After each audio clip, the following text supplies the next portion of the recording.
बहुत कम लोग जानते हैं कि एक बार मौत का फरिश्ता खुद जख्मी हालत में अल्लाह के पास गया था और उसकी वजह कोई और नहीं बल्कि हजरत मूसा अलैहिस्सलाम थे। हजरत मूसा अलैहिस्सलाम अपनी कौम की रहनुमाई और अल्लाह के दिए हुए कामों में मशगूल थे। वो लोगों के मसले हल करते थे, उन्हें नसीहत देते थे और अल्लाह की इबादत में लगे रहते थे। एक दिन वो अपने घर में थे कि अचानक एक अजनबी शख्स उनके सामने आ खड़ा हुआ। वो आम इंसान की शक्ल में था और बिना इजाजत अंदर आ गया। हजरत मूसा अलैहिस्सलाम को यह गवारा नहीं हुआ कि कोई यूं ही घर में दाखिल हो जाए।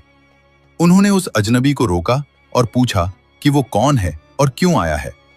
उस अजनबी ने कहा कि वो अल्लाह की तरफ से उनकी रूह लेने आया है, लेकिन उसने ये बात इस अंदाज में कही कि हजरत मूसा अलैहिस्सलाम उसे कोई आम आदमी समझ बैठे। हजरत मूसा अलैहिस्सलाम ने उसे डांटा और आगे बढ़ने से रोका। उस अजनबी ने जोर दिया कि वो अपना काम करने आया है। बात बढ़ी और उसी लम्हे हजरत मूसा अलैहिस्सलाम ने उसे एक थप्पड़ मार दिया। उस थप्पड़ से उस अजनबी की आंख जख्मी हो गई। वो अजनबी दरअसल मौत का फरिश्ता था। वो उसी हालत में अल्लाह के पास गया और अर्ज किया कि आपने मुझे अपने एक बंदे के पास भेजा और उसने मुझे चोट पहुंचा दी। अल्लाह ताला ने उसकी आंख को सही कर दिया और फरमाया कि तुम दोबारा जाओ और उन्हें बताओ कि मैं मौत का फरिश्ता हूं और अल्लाह के हुक्म से आया हूं।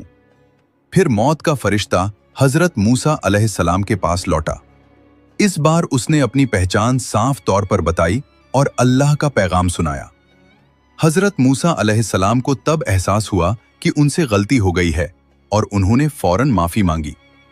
फिर मौत के फरिश्ते ने कहा कि अल्लाह ताला ने आपको ये इख्तियार दिया है कि अगर आप चाहें तो आपकी उम्र बढ़ा दी जाएगी।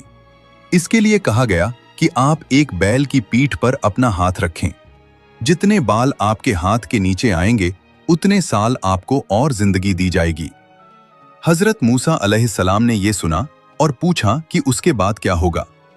जवाब मिला कि उसके बाद मौत आएगी।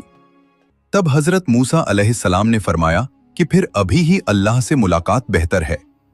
उन्होंने दुआ की कि ऐ अल्लाह, मुझे मुकद्दस जमीन के करीब मौत दे। अल्लाह ताला ने उनकी दुआ कबूल की और वहीं उनकी रूह कब्ज की गई।